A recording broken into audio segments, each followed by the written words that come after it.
If sildenafil works for you, but the side effects don't, well, VMAX is probably the one BlueChew med you've heard people recommend. That was exactly my situation. I've taken sildenafil before, but the flushing and stuffy nose just got annoying after a while. So I wanted to see if switching to a VMAX would actually make a noticeable difference.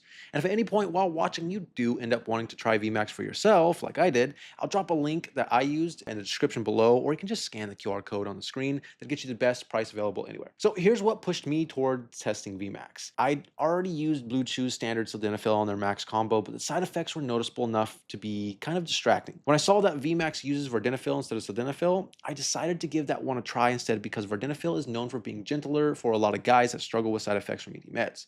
So VMAX is a combination of Vardenafil, the active ingredients in Levitra, and Tadalafil, the active ingredients in Cialis. Vardenafil is known for being smoother and more predictable than sildenafil, and Tadalafil stays active for a long time in the background, keeping everything stable instead of dropping off quickly. So let's talk about the real experience here. The first thing I notice is that VMAX doesn't hit suddenly. With sildenafil, there's usually a moment where you feel it kick in.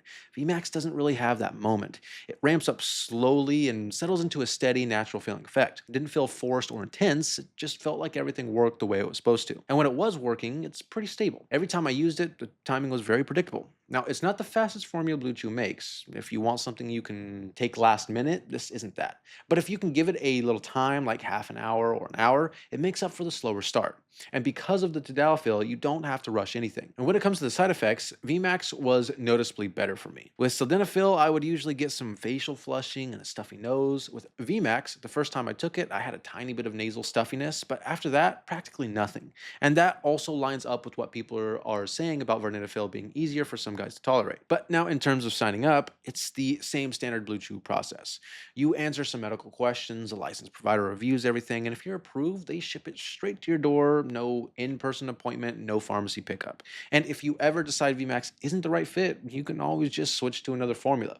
They make that pretty simple as well. But VMAX isn't perfect. The biggest downside is definitely the onset time. It's not that it's slow, but it's not what I'd call fast either. So if spontaneity is the priority, this wouldn't be my top recommendation. And because it's built for smoothness, it doesn't give that strong initial boost some guys prefer with sildenafil-based meds. But if consistency matters more to you and you want the same effect every time without side effects getting in the way, that's where VMAX does the job well. Feels controlled, natural, and steady, and for a lot of people, that ends up being more valuable than raw strength. So VMAX is best for anyone who wants predictability, anyone who has had side effects with sildenafil. If that's you, VMAX is probably going to feel like an upgrade. So if you do want to try it out, I'll put that deal, like I said earlier, in the description, or you can just scan that QR code on screen so you get the best price available anywhere. And if you've already tried VMAX or switched to it from another BlueChew option, just let me know how it went for you in the comments below. Your experience might help someone else figure out where to start.